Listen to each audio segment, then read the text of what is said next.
Irmãos, abram as suas Bíblias no livro de Amós, capítulo 5, versículo 21.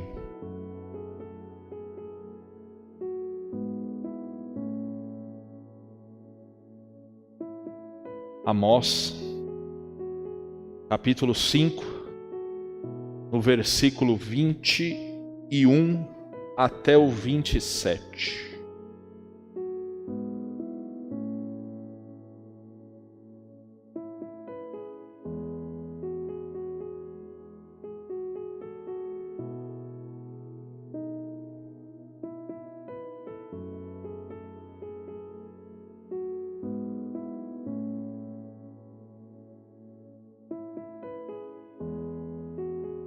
Amós, capítulo 5,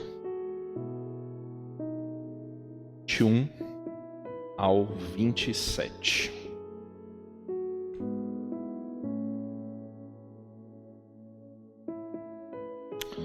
Você já se imaginou você tendo uma vida separada do culto a Deus aqui no templo e do seu culto na sua vida, na sua casa, no seu lar, no seu trabalho, no decorrer das suas tarefas e cotidianos da sua vida? Você já imaginou você tendo um abismo entre o momento de cultuar aqui e o culto da sua vida? Você já imaginou isso? Você já imaginou você começar uma segunda-feira, você começar a segunda-feira brigando, discutindo com a sua esposa, e aí você vai no trânsito e vai levar a criança para a escola, e aí você xinga o motorista, você briga com o motorista do lado, aí você chega, vai para a sua empresa, você briga com o pessoal da sua empresa também, aí você chega, é desonesto com as pessoas, não paga, aí você é impiedoso, você vê o sofrimento de uma pessoa e você se compadece, e você não está nem aí, em vez de se compadecer disso daí. Você já imaginou isso? Aí você chega, tem um dia estressado, você recebe um troco diferente na padaria, você, em vez de devolver, você embolsa. E aí chega depois e você vai levando a semana inteira assim, e quando chega no domingo, você vai lá para a igreja e tá lá alegre, cultuando, louvando, bendizendo o nome do Senhor. Você já imaginou isso? O título da minha pregação é Quando o culto não agrada a Deus. Amós capítulo 5, do versículo 21 em diante. Vamos ler. Assim diz a palavra do Senhor: Aborreço, desprezo as vossas festas, e com as vossas assembleias solenes não tenho nenhum prazer. E ainda que me ofereçais holocaustos e vossas ofertas de manjares, não me agradarei deles, nem atentarei para as ofertas pacíficas de vossos animais cevados. Afasta-te de mim o estrépito dos seus cânticos, porque não ouvirei as melodias das tuas liras. Antes corra o juízo como água e a justiça como um ribeiro perene. Apresentastes-me com sacrifícios e ofertas de manjares no deserto por 40 anos, ó casa de Israel. Sim, levastes Sicute, o vosso rei, Quium, vossa imagem, e o vosso Deus estrela, que fizeste para vós mesmos. Por isso vos desterrareis para além de Damasco, diz o Senhor, cujo nome é o Deus dos exércitos. Soberano Deus, eterno Pai, muito obrigado, Senhor Jesus, pela leitura da Tua Palavra, que a gente possa vir entender, Senhor amado, a importância da nossa vida e do nosso culto, não só no templo, mas na nossa vida inteira, fora do templo. Que a gente possa vir a entender a importância e como Deus não se agrada de certos sacrifícios que nós fazemos, mas Ele se agrada de nós termos um olho correto, uma justiça correta, sermos piedosos e sermos praticantes da Sua palavra. É isso que eu te peço, desde já te agradeço que o Senhor fale através dessa mensagem, em nome de Jesus Cristo. Amém. Quando nós lemos, irmãos, a mensagem do profeta Amós, nós conseguimos, na nossa cabeça, ver como que as pessoas às vezes fazem distinção do culto no templo e do culto lá fora. Como essas pessoas têm um abismo tão grande de louvar, engrandecer, de falar no nome do Senhor, e lá fora terem vidas totalmente diferentes. Totalmente diferentes. Quando a gente olha o profeta Amós, ele é o autor do seu próprio livro, ele era de Tecoa, uma vila muito próxima de Jerusalém, a mais ou menos 9 quilômetros de Belém. Amós era um camponeiro, ele era um homem do campo, ele era um boiadeiro, uma pessoa humilde, uma pessoa que não tinha tanta técnica ao falar. Era como se fosse, nos dias de hoje, um caipira. Quando a gente olha para um caipira na roça, uma pessoa simples, humilde. E Amós era essa pessoa, um boiadeiro, fazendeiro, que cuidava de animais. E aprove Deus, na sua soberania e na sua vontade, fazer com que Amós fosse um profeta também. E usá-lo poderosamente para emitir uma sentença para o povo de Israel, no qual tinha se desviado. Quando a gente olha o propósito do livro de Amós, é de revelar de revelar algo severo de Deus para aquele povo, um julgamento de Deus por causa da sua infidelidade pactual, no qual Israel já tinha se misturado a sua adoração, misturado o seu culto com outros cultos de outros deuses, onde ele estava completamente desviado da vontade do Senhor. Quando nós estudamos o ano passado sobre os reis na divisão de Judá e de Israel, quando o reino ficou dividido, nós vemos que Israel teve todos os reis reprovados por Deus. Judá ainda tinha alternância de reis bons e reis maus, mas Israel foi péssimo em tudo. Israel foi terrivelmente péssimo. Todos os reis de Israel foram reprovados. Os cultos eram extremamente sincréticos, místicos, misturados. E Deus emite uma sentença para aquele povo, mas também promete uma restauração para aquele povo. Um grande detalhe de tudo isso é que Israel já tinha sido julgado por Deus e não tinha se arrependido. E Deus torna de novo Israel sentar no banco dos réus e colocar um juízo mais severo sobre eles. Bem mais severo. Um juízo implacável, onde o povo assírio iria levá-lo cativo. Assim como todas as nações seriam julgadas pela sua pecaminosidade, nós vemos também que Israel e também Judá seriam julgadas pelos seus pecados de transgressão à lei de Deus. Embora Deus emitisse um julgamento mais severo para Israel, Ele não deixaria Israel, o seu povo, sem restauração. Ele prometeu isso.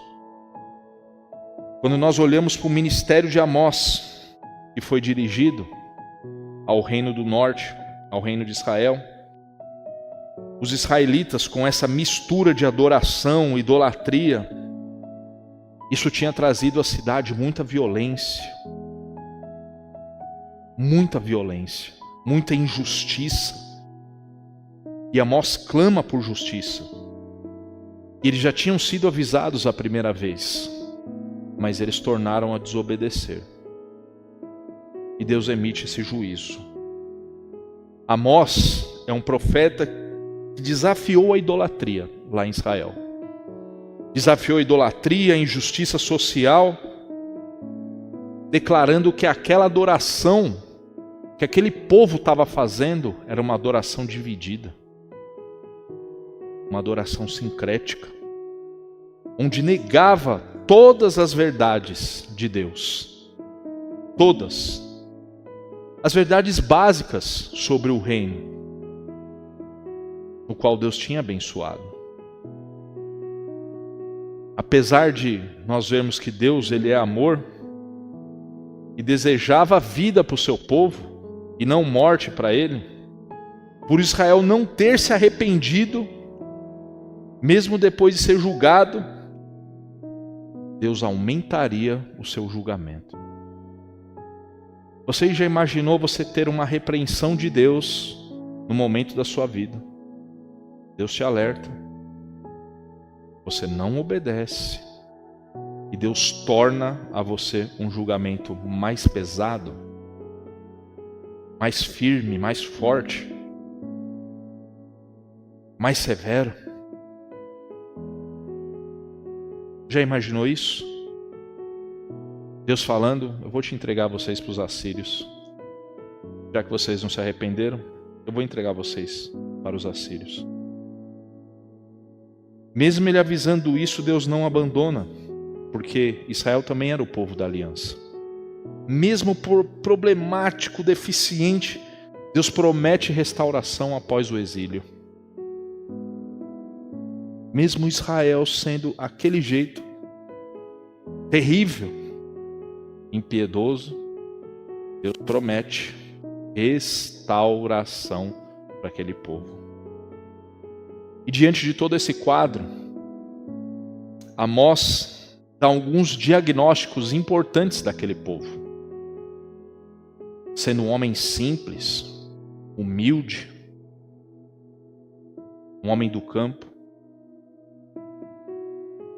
Amós é extremamente usado por Deus para alertar Israel de novo. E o quão poderoso é. Quando nós vamos analisar os textos originais, e no Antigo Testamento, nesse caso, seria o hebraico, nós vemos a diferença muito grande de um texto como Amós e de um texto como o de Isaías. Mas como assim, Ricardo? Nós vemos que em Amós é uma linguagem mais simples, onde não tem muita dificuldade de tradução, justamente por ele ser esse homem humilde do campo. E quando nós vamos traduzir textos de Isaías, nós vemos uma linguagem completamente diferente, uma linguagem polida, uma linguagem culta. E aí, uma dificuldade extrema da tradução de Isaías, como ser mais fácil uma tradução do livro de Amós. Mais fácil entre aspas, mas com menos dificuldades do que uma tradução de Isaías. E nós vemos que esses dois homens foram extremamente usados por Deus. Um homem culto, polido como Isaías, como também um homem humilde do campo como Amós. Esse diagnóstico, ele cita algumas coisas importantes nisso. Nesse culto que Israel estava fazendo. Primeiro diagnóstico. Havia uma bela expressão religiosa, sem nenhuma vida com Deus. Uma bela expressão religiosa, sem nenhuma vida com Deus. A vida, irmãos, ela precede o culto. Primeiro, Deus se agrada da nossa vida. Depois, Ele aceita o nosso culto. Primeiro, Ele tem que agradar-se da nossa vida, para depois Ele aceitar o nosso culto. Não podemos ter um abismo entre o dia do culto, o dia em que cultuamos, que se reunimos para adorar, louvar, engrandecer, cantar, pregar e dar testemunho, do dia em que nós vivemos a nosso cotidiano de vida. Por mais difícil que seja, porque é muito fácil começarmos errados do que começarmos certos. A vida precede o culto, e esse abismo não pode haver. Ele primeiro aceita e se agrada da nossa vida, para depois aceitar e receber o nosso culto. Amós dizia que o povo israelita ia ao templo de Gilgal e demonstrava uma religiosidade maravilhosa, linda, maravilhosa. Festas, sacrifícios, ofertas, músicas. Aquele culto animado. Observava cada rito do culto com muito cuidado e com muita dedicação. Eles queriam tudo isso que fosse belo, que o momento do culto fosse sensacional, maravilhoso, esplêndido. Um culto que parecesse um verdadeiro show.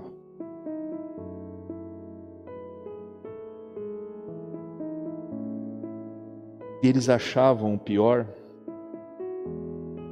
que aquele culto estava em harmonia com Deus. Um culto entusiasmado. Um culto com muita celebração.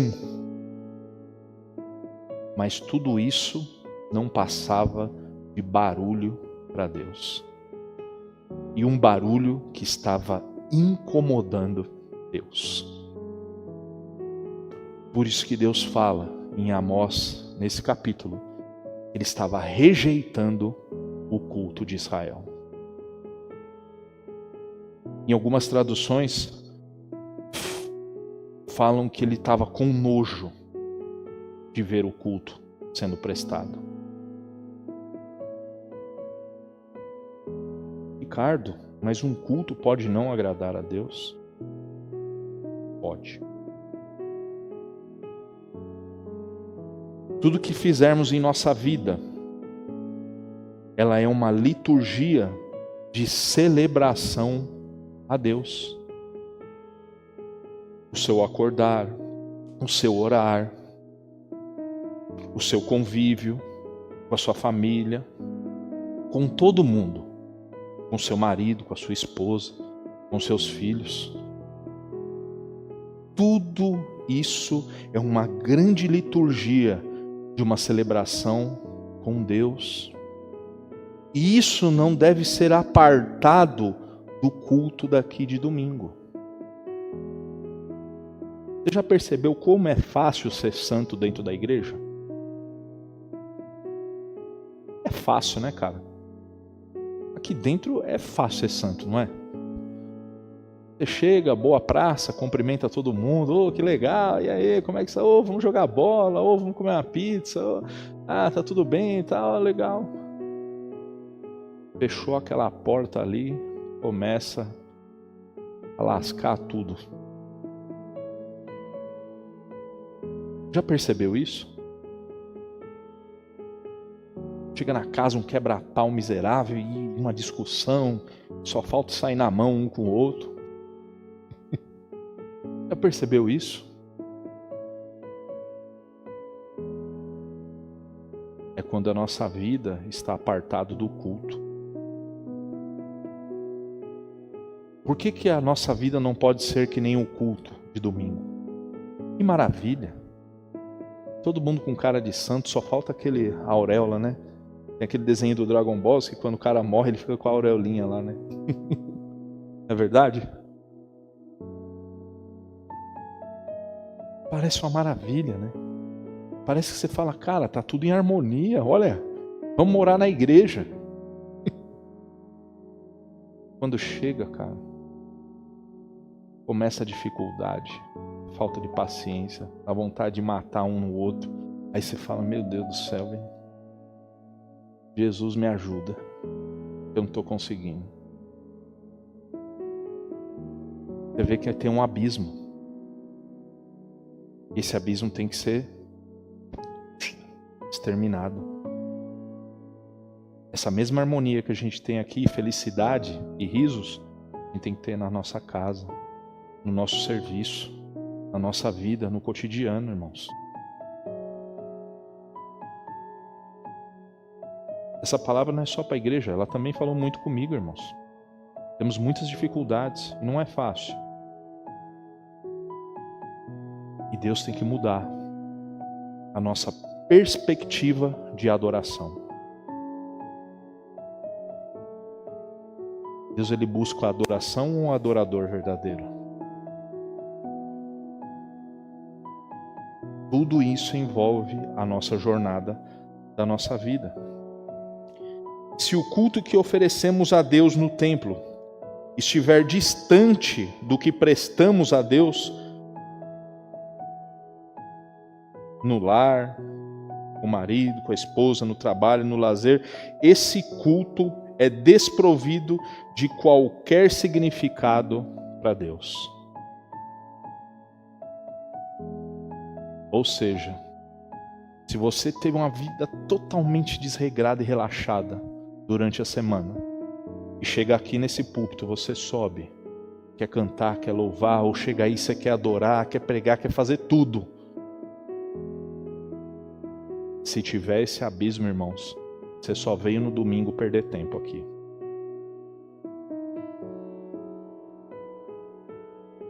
E era isso que estava acontecendo com Israel. Segundo ponto, o desgosto de Deus quando o culto tem muita empolgação e nenhuma transformação.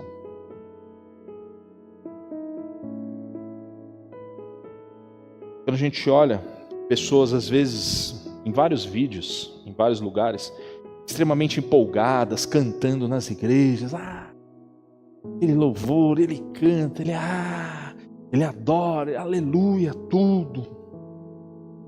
Mas fora das igrejas nem parecem crentes aí. Você já viu isso? Uma religião zelosa, suntuosa, parecia até sinceramente, emocionalmente verdadeira. Porque tinha muita empolgação, parecia ser sincero, parecia ser verdadeiro. Parecia até satisfatória. Só que não chegava a Deus. Se não há transformação e mudança, é só barulho. É por isso que Deus usa, logo no primeiro versículo, aborreço, eu desprezo as vossas festas e as vossas assembleias. Ou seja, as suas reuniões eu desprezo. Isso me causa aborrecimento. Já imaginou isso? Já imaginou?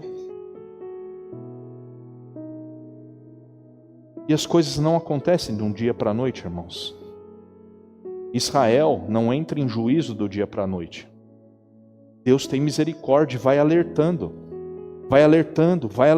tanto que ele já tinha emitido um juízo, e agora ele emite um juízo mais severo ainda, mais pesado ainda, para ver se o povo acorda,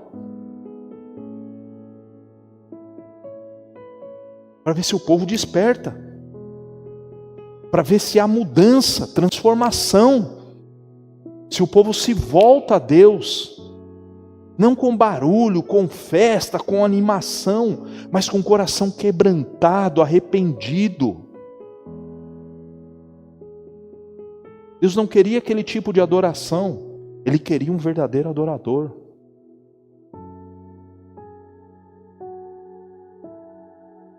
E às vezes a gente corre risco de cair numa falsa religião e achar ainda que está tudo bem. Terceiro ponto, a prática da justiça precede o ritual religioso.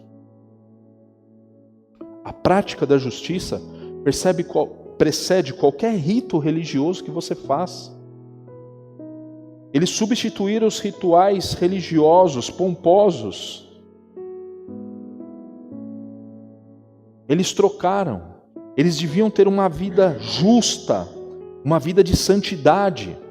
E lá, eles estavam sendo injustos, impiedosos. Pessoas ricas estavam roubando de pessoas pobres. Estavam tirando de gente que não tinha. Por isso que Amós, ele é um clamor pela justiça também social daquele povo. E eles achavam que estava tudo bem. E eles viam adorar a Deus como se nada tivesse acontecido. Eles iam no templo, mas as suas vidas não eram transformadas.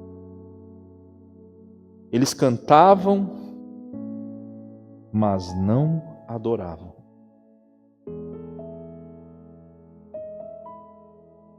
Eles corriam para Gilgal, corriam para dentro do templo, mas eles corriam longe de uma vida reta, de santidade e de justiça. Eles tinham uma liturgia avivada, mas a ética deles era totalmente reprovada. Eles tinham carismas, muito carismáticos e fervorosos com todo mundo, mas eles não tinham caráter. Cantavam bonito e viviam de uma forma horrenda. Diziam que amavam a Deus, mas oprimiam o seu próximo. Onde Deus quer uma vida sincera de um verdadeiro adorador, não de uma religião que parece um show. Hoje nós vemos, irmãos, algumas igrejas, elas são verdadeiros palcos, verdadeiros shows, verdadeiras contemplações ao ego do homem, mas que elas estão completamente apartadas de um culto bíblico, de um culto que realmente levam as pessoas a adorar a Deus. Isso é muito triste, muito tenso. Deus preza mais pela justiça e pela retidão de seus valores do que rituais religiosos, lindos e maravilhosos, onde certas práticas não transformam ninguém e não levam a nada.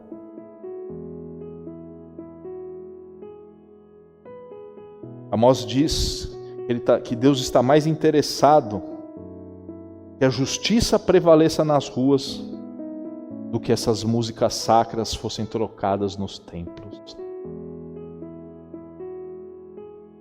De tamanha que era o abismo. Amós, naquela época, ele parecia como um reformador. Ele queria a justiça. Ele falava que a religião não adianta ela ser só vertical, mas ela tem que ser horizontal também com os irmãos, com as pessoas. Toda a sua mensagem, irmãos, ela aponta para aquele texto de Tiago, onde fala da verdadeira religião. Em Tiago 1:27, diz assim: a religião pura e imaculada diante do nosso Deus Pai é esta: visitar os órfãos e as viúvas nas suas aflições e guardar-se isento da corrupção do mundo. Ele busca adoradores e não pessoas que só adoram. Verdadeiros adoradores. Quando nós vemos em João 4:23, o que a Bíblia fala? No entanto, está chegada a hora. E é de fato, a hora já chegou, em que os verdadeiros adoradores adorarão o Pai em espírito e em verdade. São estes os adoradores que o Pai procura.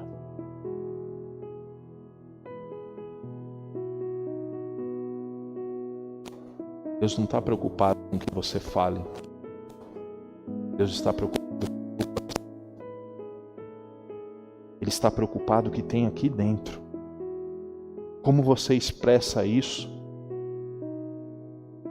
Ou se você entrou simplesmente na mecânica da religião, no rito religioso.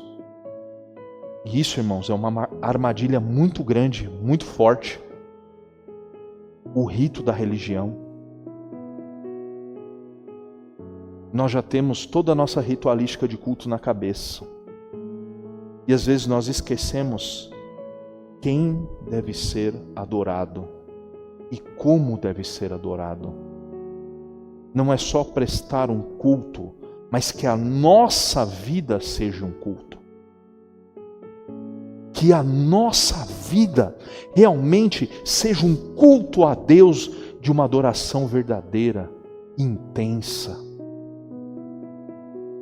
Isso é que importa. É isso que Deus quer. Deus não está preocupado em estética ou performance do pregador, do grupo de louvor, dos irmãos. Ele não está preocupado em performance. Ele está preocupado em que você o adore verdadeiramente, do profundo, de lá de dentro do seu coração, e que a sua vida seja realmente uma verdadeira adoração a Deus. Se nós pararmos para pensar, irmãos, nós estamos sempre cansados, sempre com fome, sempre com sede, sempre sempre reclamando das coisas. Mas nós deveríamos mais agradecer do que reclamar. Por isso que aqui, esse entusiasmo que chega aqui, ele tem que ser um entusiasmo da semana toda, de toda a sua vida, de toda a sua história, de tudo isso. Sua vida andando conforme Deus quer, o seu coração sendo dele. E você adorando não só com a sua boca, mas com as suas atitudes. Honrando seu marido, sua esposa, seus filhos, seu emprego. Eu sei que às vezes dá vontade de matar o chefe. Você quer esganar o miserável, né? Mas a gente tem que aprender a ser adorador também lá.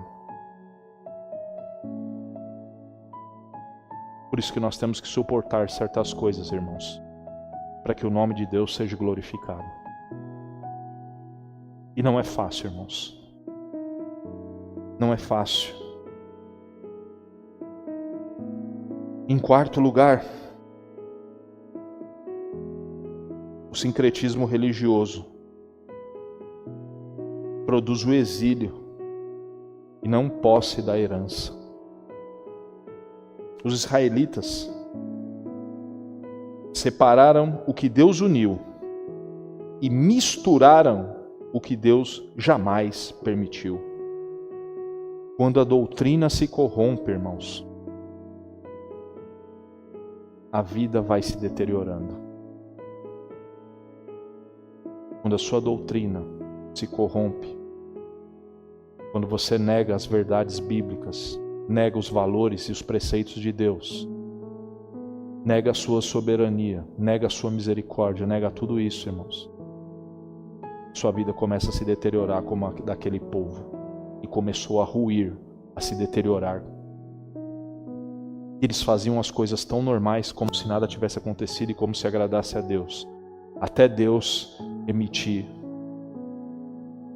esse julgamento sobre eles e falar que ele está aborrecido o culto deles. Amós, ele revela que a adoração era sincrética, corrompida. Que eles eram, irmãos, atenciosos. Olha só como Israel estava. Eles eram atenciosos com até os cultos de outros deuses. Eles davam atenção a cultos de outros deuses. É a mesma coisa que você está aqui, cultuando tudo. Aí chega uma amiga sua lá e fala assim: poxa, ó, me ajuda lá, vai ter uma procissão aqui, você me ajuda com o altar lá da santa aqui, ó, você dá uma polida, tudo. Ah, não tem problema, né? Dá tudo certo, tudo vai lá. Eles estavam assim. Eles estavam desse jeito. Eles estavam ajudando e promovendo cultos a outras divindades. E para eles estava tudo bem. Isso que é o pior. Tudo bem, tudo normal. Ah, não tem problema nenhum, não. Daqui a pouco está o crente lá carregando a santa no altar. Estava tudo bem. E por isso que Deus emite um juízo assim. Deus pediu para o povo de Israel fé, obediência, amor. Mas quando a gente vê esse problema, já via bem de antigamente. Quando Moisés sobe lá no monte lá, desce com as tábuas da lei, quando ele chega, o que ele se depara? O povo está adorando o bezerro de ouro. O povo está lá, adorando o bezerro de ouro, sendo que eles tinham acabado de prometer fidelidade para Deus. Quando Moisés chega, está mó festança lá em torno do bezerro de ouro. Eles prometeram obediência e entregaram uma adoração falsa. Por isso que Deus disciplinou, permitiu que eles fossem levados escravos pelos assírios. Em vez da posse da terra de Gilgal, eles sofreram uma derrota humilhante. E foram levados cativos para a terra cujos deuses eles foram levados, já tinham levado, sabe o que primeiro? Já tinham levado os seus corações.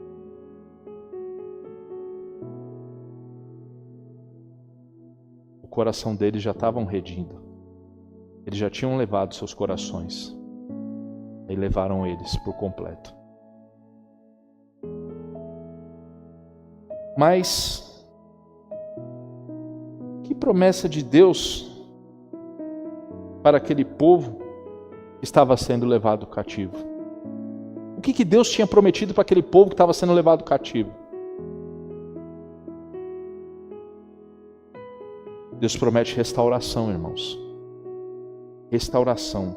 Quando a gente olha os últimos capítulos de Amós, depois você dá uma olhada no capítulo 9, está lá, versículo 11, Deus promete restaurar o povo, aquele povo. Deus promete restaurar. Vamos ler?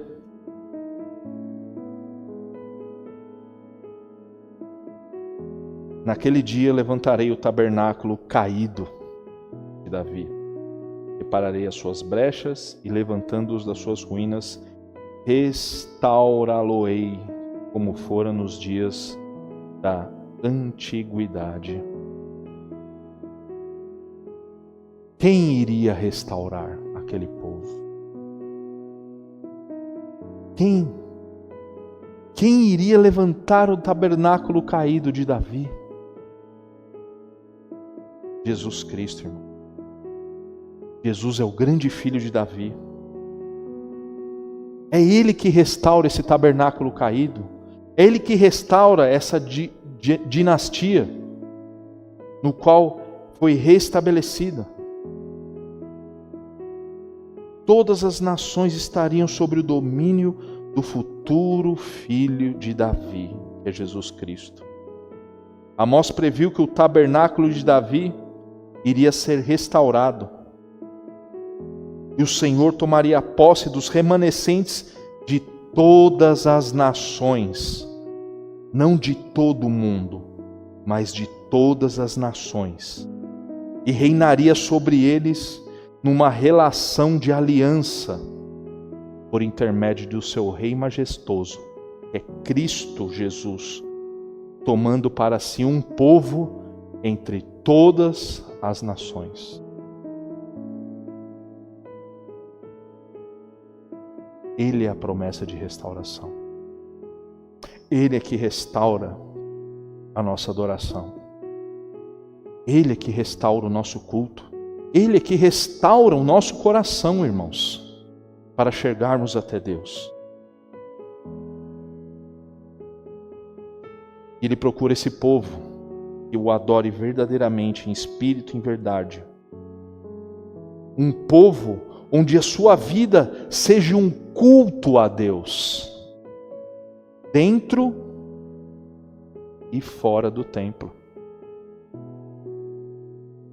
Um povo que se abstenha de toda idolatria do coração, que realmente seja um apoiador da justiça e de sua prática, e que honre a Deus com os seus lábios e também com o seu coração. E que esteja sempre obediente aos seus ensinamentos. No capítulo 1, a Bíblia fala que o leão rugirá. O leão da tribo de Israel já rugiu. É por isso que Jesus Cristo fala que o Pai procura os verdadeiros adoradores, que o adorem em espírito e em verdade. Deus não está preocupado, Jesus não está preocupado com a sua estética, com a sua empolgação, com a sua performance no culto. Jesus está preocupado com o seu coração. Que você adore de coração, em espírito e em verdade. Que a sua vida lá fora seja igual à sua vida aqui no culto. Que você pare para ouvir. Que você ouça a voz de Deus quando Ele te alertar. Que você pratique aquilo que você escuta no templo.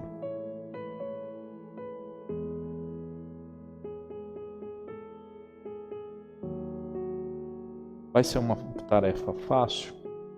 Não é. A gente tem que quebrar o nosso ego, quebrar o nosso eu. Não é verdade? Às vezes a gente é meio ranzinza, ambicioso, né? Egoísta, egocêntrico. É que as coisas girem só em torno da nossa vontade e a gente deixa a vontade do nosso irmão do lado de escanteio.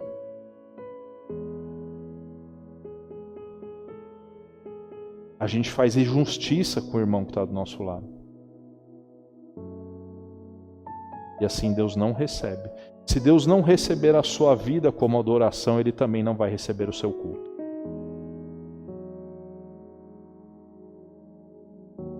Então, que Deus possa vir a restaurar a minha e a sua adoração a Ele. restaurando o nosso coração hoje.